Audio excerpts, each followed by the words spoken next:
Jadi ironis kalau kita ibadah kemudian bukan pahala yang diperoleh tapi azab yang diperoleh. Ini kan nauzubillah.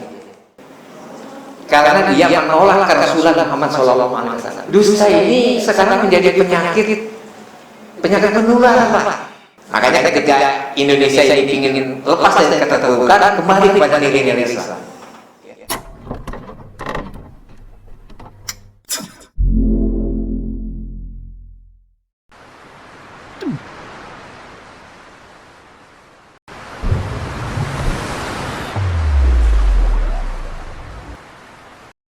حي على الفلاح.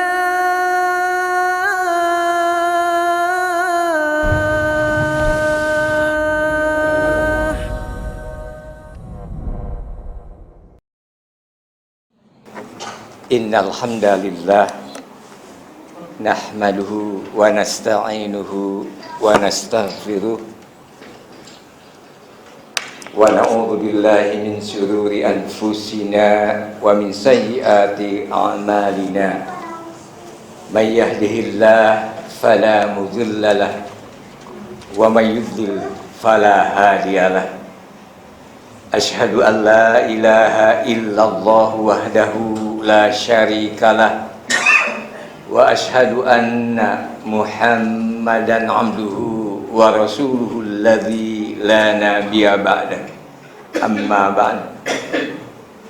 Puji dan syukur kita panjatkan kehadirat Allah Subhanahu wa taala atas perkenan, ridho, hidayah dan inayahnya.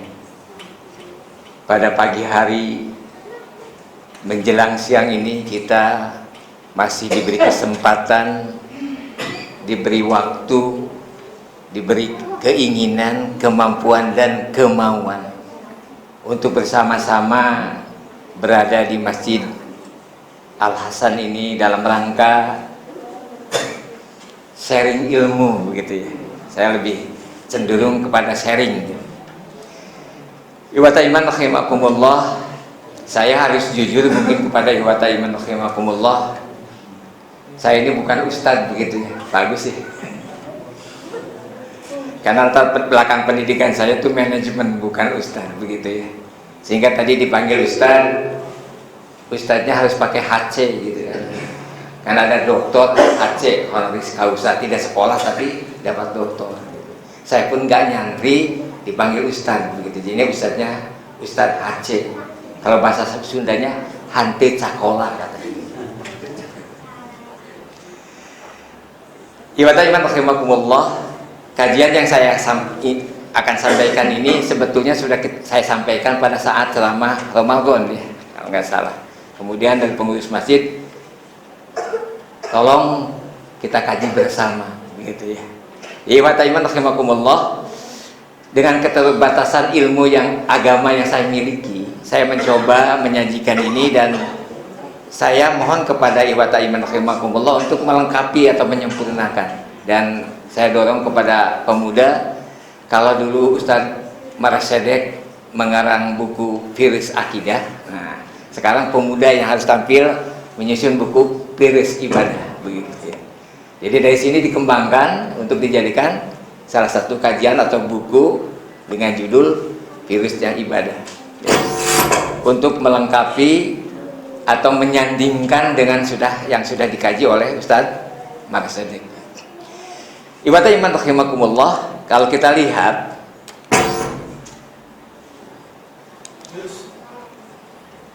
ibadah ini ada virus yang merusak ibadah. Jadi kalau saya umpamakan seorang petani, ketika petani itu dia menanam padi atau berkebun, menanam apa saja yang dia tanam, sebetulnya apa yang diharapkan oleh petani tadi? Dia akan panen hasil pertaniannya yang maksimal. Namun ketika si petani ini lupa memperhatikan hal-hal yang mengganggu tumbuhannya, tidak mustahil pada saat dia panen bukan mendapatkan hasil maksimal, tapi justru dia merugi. Demikian pula kita, banyak orang yang berbicara masalah ibadah, bahkan Ini saya kemarin dapat bocoran dari teman-teman dari MUI DKI. Banyak ustadz-ustadz kita yang sekarang ini membahas amalan-amalan yang ringan yang pahalanya banyak, katanya begitu. Ya kan? Ya pahala apa? Amalan-amalannya yang sangat ringan tapi pahala besar begitu. Ya. Pahalanya sekian kali umroh, sekali setara dengan haji dan lain sebagainya. Nah. Namun ikhwataiman rahimakumullah, kita lupa mengkaji hal-hal yang mampu merusak ibadah kita. Karena ketika kita tidak mengkaji, menggali, mengidentifikasi hal-hal yang merusak ibadah kita, tidak mustahil apa yang kita lakukan ini akan sia-sia. Akan sia-sia. Bahkan mungkin bukan hanya sia-sia, tapi sebaliknya, bukan dapat pahala tapi dapat palu, katanya. Ya, dapat siksa. Jadi ironis kalau kita ibadah kemudian bukan pahala yang diperoleh tapi azab yang diperoleh. Ini kan naudzubillah min dzalik. Ya. Makanya terus terang saja Bapak Ibu, bahwa ternyata dalam segala hal hidup dan kehidupan ini kuncinya adalah ilmu. Nah, ini alhamdulillah di Al-Hasad ini ada kajian-kajian yang istilahnya menumbuh kembangkan ilmu yang kita miliki. Ya. Karena mencari ilmu itu tidak ada batas usia, Pak. Ya, saya setua ini, saya sudah merasa tua, Pak. Mungkin ada yang sudah lebih tua dari saya, tapi saya sudah merasa tua. Masih tetap mau menggali ilmu, ya. Karena istilahnya ilmu itu semakin digali semakin merasa kurang. Baik, kita lihat yang pertama, ternyata virus yang merusak ibadah itu yang pertama kondisi personal, kondisi kitanya sendiri yang akan merusak. Kemudian yang kedua, kaifiat ibadah, ya. Jadi saya kadang-kadang mohon maaf, ada kelompok-kelompok tertentu yang berinovasi di dalam ibadah. Inovasi dalam teknologi itu harus, Pak. Bahkan orang yang berinovasi dalam teknologi di dalam keilmuan umum itu bisa dapat royalti. Ya, contohnya Pak Habibie itu terkenal dengan sebutan apa, Pak? Ada yang tahu, Pak? Mr. Crack. Ya, karena Pak Habibie ini menemukan teori keretakan pesawat dengan gesekan udara yang dengan kecepatan tertentu. Sehingga semua pesawat ini menggunakan teorinya Pak Habibie, Pak. Di Pak Habibie itu tidur saja kaya, Pak. Dan setelah pesawat itu bayar royalti kepada Pak Habibie. Itu luar biasanya Pak Habibie. Jadi kalau di dalam teknologi yang namanya inovasi itu dituntut. Ya. Semakin kita berinovasi, semakin prestasi kita semakin melangit, gitu ya. Tetapi sebaliknya, kalau di dalam ibadah berinovasi ini masalah, Pak. Ya. Ini nanti kita lihat lebih dalam.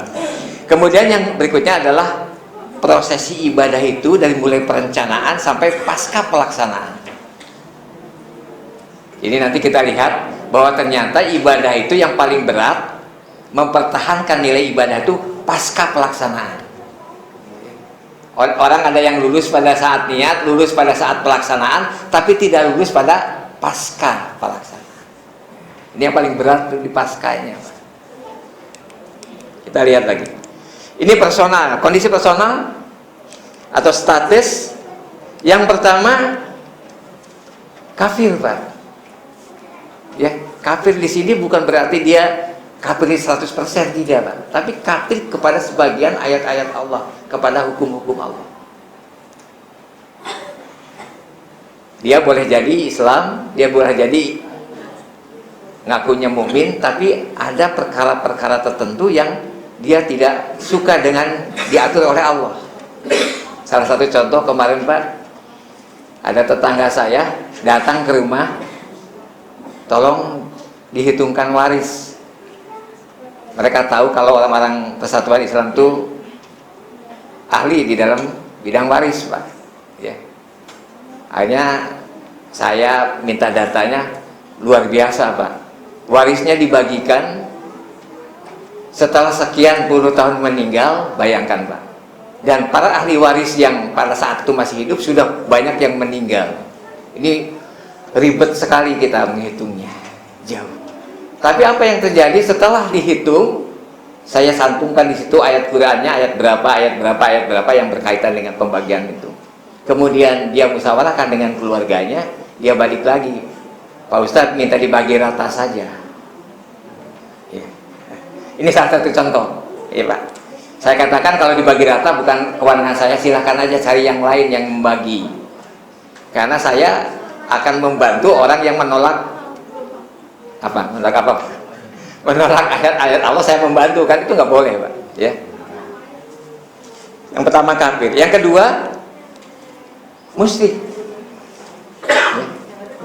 Sebetulnya kalau kita runtun ke dalam sejarah, orang-orang jahiliyah dulu percaya sama Allah Pak, apa ya? Ya.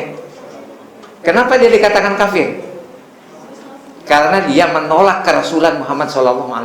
Dia yakin kepada Allah. Kenapa dia dikatakan musyrik? Karena dia menyembah Lata dan Uzza. Ya. Tapi dia beriman kepada Allah. Nah, kalau di Indonesia ada yang sama sekali tidak beriman kepada Allah, gitu ya. Orang-orang kafir Quraisy dulu itu beriman kepada Allah. Kemudian yang ketiga, ini Pak, sekarang Pak lagi musim suka dusta Pak. Sekarang dusta itu bukan hanya milik orang awam, para elit saja berdusta sekarang Pak, rame-rame dusta sekarang. Ya. Jadi dusta itu bisa menghapuskan amalan soleh. Baik, kita bahas satu-satu Pak. Kondisi personal atau akidah. Tadi kafir. A'udzubillahi minasyaitonirrajim. Wa may yakfur bil iman faqad habita amaluhu wa huwa fil akhirati minal khasirin. Barang siapa yang kafir sesudah beriman, ini dalam tafsir Jalalain saya ambil, tidak menerima hukum-hukum Islam. Jadi kafirnya di sini karena tidak menerima hukum Islam, maka hapuslah amalannya. Jadi amalan yang dia lakukan sekian banyak dengan mungkin intensitas yang begitu tinggi, itu akan sirna begitu saja gara-gara dia menolak salah satu tatanan aturan Allah.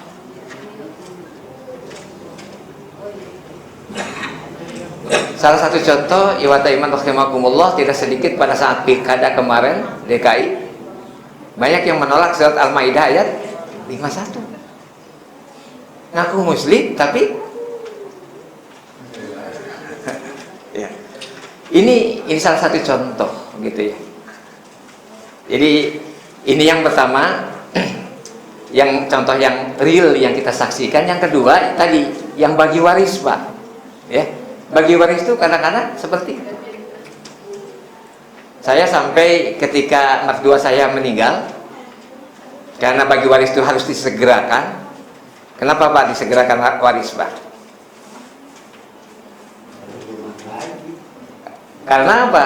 Karena di lama-lama tidak mustahil esok lusa ada yang meninggal lagi ahli warisnya, tidak menikmati gitu ya, makanya disegerakan. Nah, ketika saya meninggal, saya menyuruh kepada saudara-saudara ipar saya untuk disegerakan. Mereka setuju. 9 Pak saudara, 9 bersaudara, 7 wanita, 2 laki-laki. Kalau laki-laki saya nggak diajak kompromi sama saya Pak. Yang wanita ini dapat 1 bagian, sedangkan laki-laki 2 bagian. Yang 2 bagian nggak saya ajak ngomong Pak. Ya, karena merasa diuntungkan, nggak usah lagi diomongin lah gitu. Yang wanita ini, di samping istri saya ada salah satu ipar saya yang jadi murid saya. Ada 2 dari 7 ini yang sudah mendapatkan keyakinan ini aturan Allah. Bagaimana yang 2 ini suruh berdakwah kepada saudaranya yang 5. Sebelum ada kesepakatan dibagi dibagi sesuai hukum Islam, saya nggak mau menghitung Pak. Akhirnya sepakat mereka, ya, sepakat ikhlas, baru saya gitu ya. Jadi ini salah satu contoh. Ya tidak sedikit yang minta dibagi rata, Pak. Ya, tidak sedikit ya. Karena banyak orang yang melihat hukum waris ini hanya hukum waris terpisah dari hukum yang lain. Padahal ini satu kesatuan, Pak. Kalau Islam itu melihatnya hukum itu secara komprehensif. Kan hukum yang satu mengait hukum yang lain. Salah satu contoh saja. Kenapa waris itu wanita satu bagian, laki-laki dua bagian, Bu? Kira-kira gitu. Nah itu ya, karena laki-laki itu wajib menafkahi istri. Kalau istri wajib nggak, Bu? Enggak. Justru punya hak dinafkahi suami. Ya, kalau kita melihat hukum waris terpisah, seolah-olah apa, Bu? Seolah-olah apa? Tidak adil. Tapi kalau kita lihat komprehensif, memang seharusnya begitu, ya. Ini salah satu contoh, Pak. Jadi itu yang kedua. Yang ketiga ini khusus bagi ibu-ibu, Bu ya. Di dalam Al-Quran itu laki-laki boleh poligami. Ini, ya, ini punten, perlu saya sampaikan, ya. Saya sampai bicara sama istri saya. Ini adalah firman Allah yang harus diyakini kebenaran. Masalah belum siap dimadu dan tidak mau dimadu itu masalah lain. Yang penting kita yakini bahwa itu ayat Allah. Karena di dalam perintah nikah itu, perintah pertamanya satu apa dua, Pak? Fankihu masna. Dua dulu, Bu, bukan satu dulu, Bu. Rasulasa, kemudian tiga, ya, kemudian empat. Tapi ada di situ, apabila kamu tidak sanggup berlaku adil, cukup satu, gitu ya. Satu itu belakangan.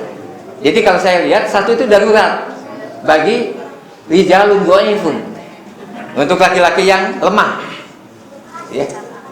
Makanya istri saya bilang, mudah-mudahan aja saya punya suami rijalun dhaifun, supaya apa, Bu? Supaya tidak malu, gitu ya.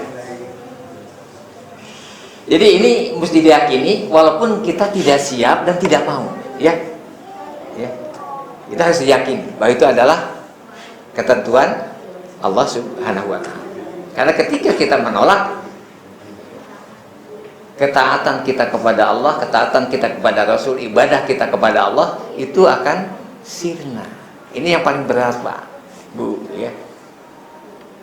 Makanya tidak sedikit kaum muslimin yang ada di negeri yang kita cintai ini, di dalam hukum Islam tuh pilih-pilih, Pak. Disejalankan dengan rasa dan emosi. Kalau kira-kira menguntungkan, dia setuju, gitu ya, dia dukung. Tapi kira-kira merasa bukan dirugikan, tapi merasa dirugikan, beda, Pak, ya. Dirugikan dengan merasa dirugikan sama nggak? Sama nggak, Pak, Bu? Beda, ya.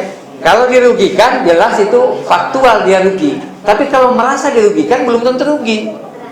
Nah, perasaannya saja, ya. Padahal Allah mengatur seadil mungkin, artinya adil.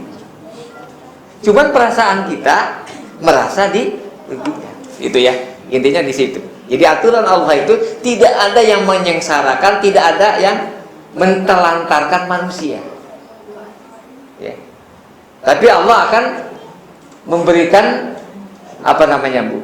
Ketenangan, kesenangan, kebahagiaan kepada manusia. Cuman kadang-kadang kita, jangankan dari Allah Subhanahu wa taala, Pak, Ibu, kita menerima kebaikan saudara kita saja tidak sedikit yang keliru. Boleh saya contohkan, ya. Saya punya kawan saya itu, mohon maaf kalau istilah orang kita, jadi orang lah gitu. Ya, jadi orang itu apa, Pak? Sukses dalam hidupnya, ya. Itu berkat sang kakak dulu berkorban demi adik-adiknya karena sang ayah sudah meninggal pada saat anak-anak masih kecil. Jadi kakaknya itu hanya lulusan SMA, kemudian dia bekerja, kemudian dia nyekolahkan adik-adiknya sampai dia sarjana semua adiknya, Pak. Jadi kakaknya ini hanya pegawai biasa, begitu ya. Tapi adik-adiknya karena sekolahnya tinggi, jadi pegawai luar biasa, gitu ya. Berbeda. Tetapi si kakak ini merasa paling besar tetap dia merasa yang punya kewajiban untuk mensupport, mendukung, membantu adik-adiknya. Ini hebatnya sang kakak yang luar biasa. Sehingga ketika 98 terjadi krisis moneter, sang kakaknya di PHK, Pak. Sementara anak-anaknya sedang ongoing, tiga-tiganya mahasiswa. Biayanya lagi sedang-sedangnya lah gitu ya. Sedang-sedangnya banyak. Ya. Ini adik-adiknya melihat sang kakak seperti itu, terenyuh, Pak. Karena dia sendiri dulu disekolahkan oleh kakaknya. Akhirnya dia berembuk, mengumpulkan uang tuh untuk sekolah ketiga keponakannya ini. Nah, akhirnya setelah dia mengumpulkan uang cukup banyak, adanya ada 5, kemudian berembuk siapa yang kira-kira bisa komunikasi baik dengan kakaknya. Diutuslah dia. Begitu datang dia ke kakaknya, biasa silaturahim, ngobrol ngalor ngidul, kemudian intinya dia sampaikan. Dia sampaikan, "Kak, terima kasih. Kami ini sudah dibesarkan oleh kakak sampai menjadi manusia yang sukses. Dan kami sekarang saatnya untuk membantu kami." Iya. Kalimatnya sudah indah, Pak. Kalimatnya sudah bagus, niatnya bagus, kalimatnya pun bagus. Kata kakaknya, "Emang kamu mau ngapain?" Dia sampaikan, kan si Fulan disebutkan keponakannya itu sedang kuliah yang membutuhkan biaya cukup besar. Sedangkan kakak sekarang sudah tidak punya pekerjaan. Jadi kami sudah menyiapkan dana untuk menyekolahkan keponakan Nisa selesai. Niatannya baik, Bu? Baik ya? Caranya baik ya? Baik. Tapi apa kata kakaknya? "Kalian menghina ya, menganggap kakakmu tidak mampu menyekolahkan anak-anak." Sampai begitu. Ini, Bu, ya, mohon maaf nih, kalau kita mengikuti perasaan kadang-kadang seperti itu. Allah itu bukan niat baik, Allah itu sangat baik kepada kita. Tapi kadang-kadang kita ini, ya, mengikuti rasa kita, sehingga kita tidak mau diatur oleh Allah. Kita contohkan Bapak dan Ibu. Ada yang tahu Turki, Pak, Bu? Ada yang tahu, Pak, Turki? Ya, kenal ya Turki ya. Turki itu dulu tahun berapa, Bu? Dia membuburkan kekhilafahan Islam yang ada di Turki. Jadi Bani Utsmaniyah itu Abdul Hamid kedua, ya, pada saat itu dibubarkan khilafah oleh Kemal Atatürk, orang sekuler. Kemudian Turki menjadi negara sekuler. Sholat diganti dengan bahasa Turki, azan diganti dengan bahasa Turki. Banyak masjid yang beralih menjadi tempat hiburan di Turki. Dari 1914 sampai 2003, berapa tahun, Bu? Ya, puluhan tahun. Turki tersandung-sandung menjadi negara miskin di Eropa. Karena dia menanggalkan dan meninggalkan tatanan Al-Quran dan As-Sunnah. Tetapi begitu 2003 Erdogan jadi presiden, kemudian dia kembalikan nilai-nilai Islam, walaupun bertahap tapi pasti. 2013, Bapak dan Ibu, ini keberat 10 tahun. Jadi Erdogan itu cukup 10 tahun untuk memperbaiki ekonominya Eropa dengan nilai-nilai Islam. Bukan import yang dibesarkan, ekspor yang dibesarkan, import ikut. Ini tidak, Pak. Dia menerapkan nilai-nilai Islam. Apa yang terjadi? Yang tadinya dia berhutang ke IMF sampai 10, kalau nggak salah 5 miliar US dollar hutangnya, Pak. Dia bisa 10 tahun IMF yang berhutang kepada Turki membalikan, Pak. Ya, upaya yang dilakukan oleh Erdogan itu tatanan nilai Islam diterapkan. Otomatis sosial kemasyarakatannya, ekonominya bergerak sendiri, Pak. Ya, itulah Allah membukakan apa, Pak? Rahmatnya dari langit dan dari bumi. Itu luar biasa. Makanya ketika Indonesia ini ingin lepas dari keterpurukan, kembali kepada nilai-nilai Islam. Ya, kalau memang kita sepakat, yuk kita kembali ke nilai-nilai Islam. Insya Allah, Turki yang sudah membuktikan seperti itu. Baik, yang kedua adalah musyrik. Ya. Mungkin Bu ada yang musyrik sambil beriman? Ya. Di dalam ayat suci Al-Quran, walaqad uhiya ilaika wa ilal ladzina min qablika la in asrakta la yahbatanna amaluka wa la takunanna minal khasirin. Dan sesungguhnya telah diwahyukan kepadamu dan kepada nabi-nabi sebelummu, jika kamu mempersekutukan Tuhan, niscaya akan hapuslah amalmu dan tentulah kamu termasuk orang-orang yang merugi. Iwatai manakimakumullah. Kalau kita melihat, mohon maaf, di tanah Jawa ini memang kepercayaan yang ada di Jawa ini ternyata ketika Islam masuk ini tidak bisa hilang 100%. Ini yang masalahnya, ya. Sehingga saya waktu belajar ke Jawa itu melihat ada orang Islam Kejawen, ada Kristen Kejawen. Artinya apa? Yang kuatnya apa, Bu? Islamnya apa Kristennya? Kejawennya. Saya kaget gitu ya. Saya pikir yang ada Islam Kejawen saja. Ternyata ada Kristen Kejawen. Artinya Kejawennya yang lebih dominan, lebih kuat gitu ya. Nah, ibadah iman rahimakumullah. Kalau Bapak dan Ibu pernah buka buku Primbon, ada yang buka buku Primbon? Saya pengalaman, Bu, Pak. Saya menikahi istri saya itu ketika saya menikah, kemudian sementara tinggal di rumah mertua saya itu Islam Kejawennya dalam kebangetan begitu. Yang dihadiahkan pertama kepada sang mantu adalah buku Primbon. Saya bagaimana seorang mantu, kalau nolak langsung dipecat Pak jadi mantu, Pak. Saya terima, tapi saya tekadkan di dalam hati saya harus mendakwahi sang ayah. Di Primbon itu, Bu, bersin saja. Ini mohon ada yang sudah pernah buka? Bersin saja, itu dilihat bersinnya pagi, hari apa, tanggal berapa, Bu. Ya, kalau bersinnya satu kali, misalkan pagi-pagi Jumat tanggal sekian, oh ini alamatnya seperti ini, begitu. Ya. Bersin saja, Bu, ya.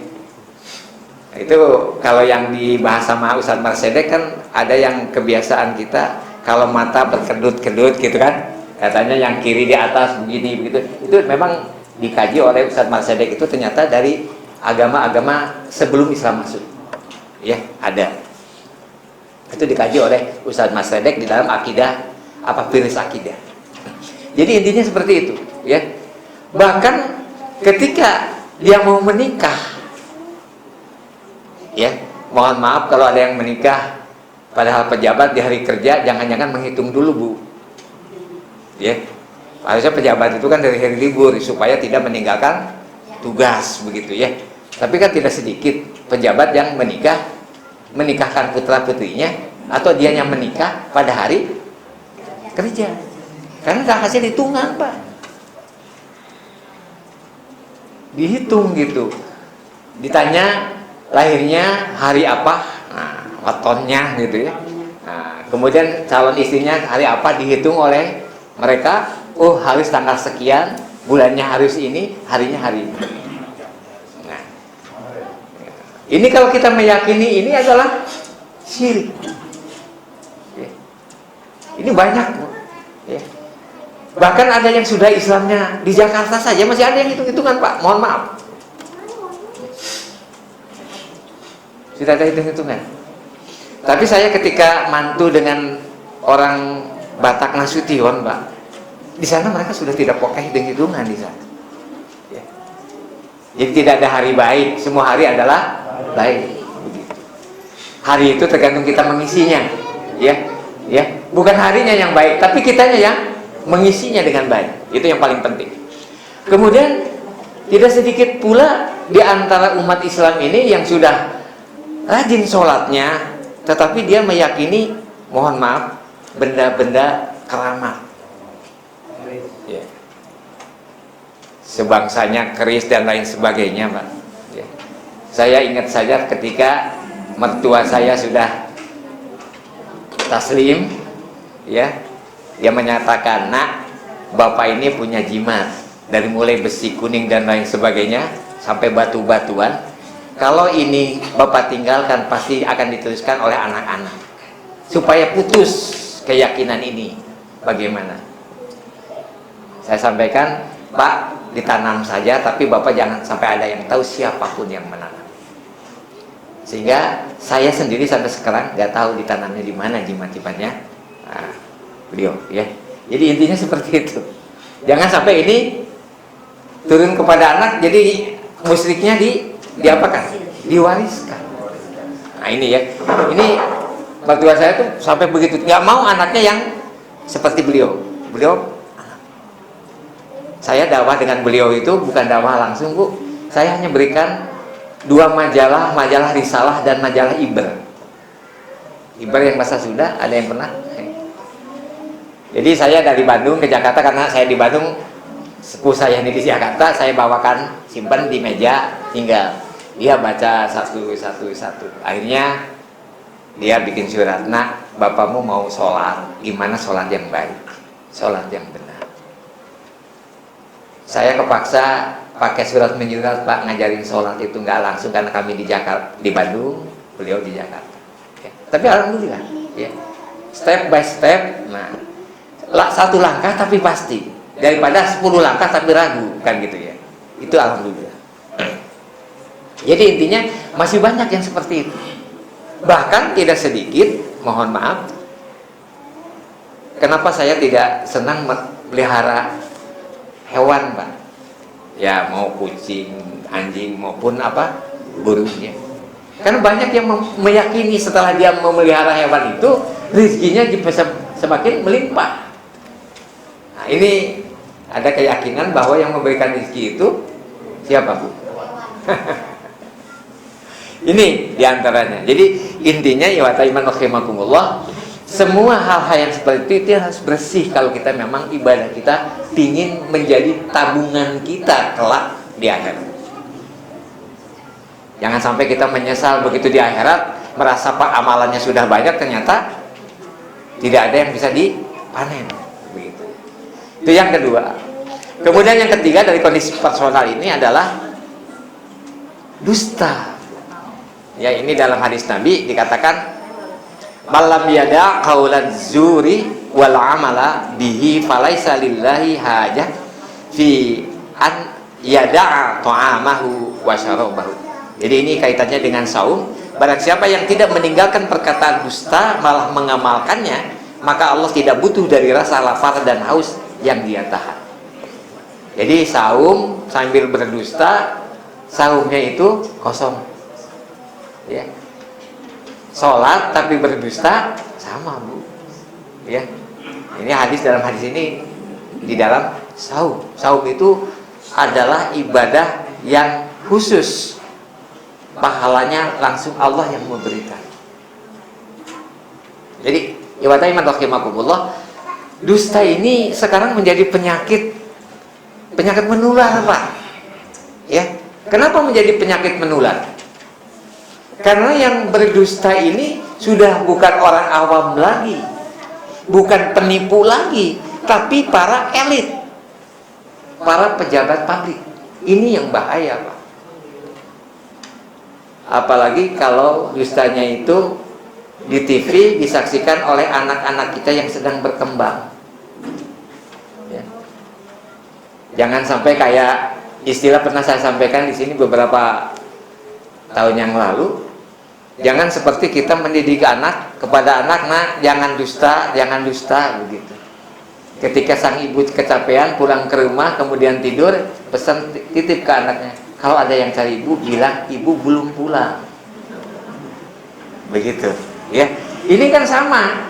Di satu sisi kita menyuruh anak kita suruh jujur, tapi dia secara faktual menyaksikan ibunya tidak jujur. Kira-kira jujur nggak tuh anaknya, Bu? Kalau seperti itu.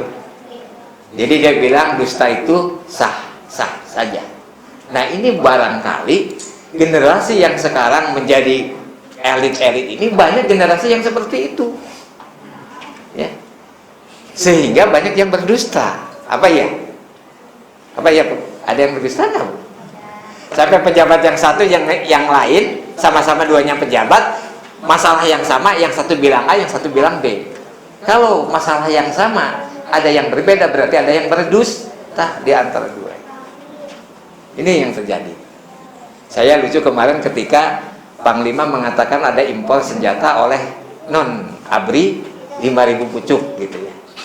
Bagaimana pejabat yang lain itu menyampaikan yang penuh dengan dusta. Bukan satu orang, Pak. Dia bilang begini, yang ini bilang begini. Semuanya nggak benar. Ya. Ini dipertontonkan kepada masyarakat, sehingga masyarakat meniru. Kan ada istilah begini, Pak. Bukan kemarin lah, ada beberapa bulan yang lalu ada pencuri sandal Pak ketangkap. Ada tetangga tukang warung, sudahlah dilepasin, kasihan, cuman sendal kok yang dicuri. Kan kalau pejabat mah triliunan yang dicuri, begitu. Jadi ada pemakluman terhadap kejahatan. Ya. Karena dia disaksikan para pejabat yang korupsi miliaran, begitu ada yang mencuri 100.000, ya sudah biarinlah. Anggap aja tidak mencuri. Ini kan keliru juga, Bu, ya.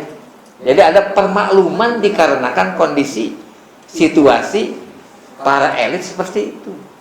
Yang salah tetap salah, mau kecil mau besar salah, ya. Cuman mungkin kadar hukumannya berbeda antara yang kecil dengan yang banyak. Di dalam konsep Islam kan yang dipotong tangan itu melebihi berapa, Bu? Ada, Bu? Berapa dinar? Berapa dirham? Ya. Jadi kalau di bawah itu hukumannya berbeda, bukan potong tangan. Ini dusta ini, mohon maaf, menjadi virus yang sangat dahsyat di masa kini. Apalagi kedustaan itu bisa disebar oleh perangkat teknologi termasuk HP. Ya. Ya. Mohon maaf, banyak berita-berita yang masuknya hoax gitu ya.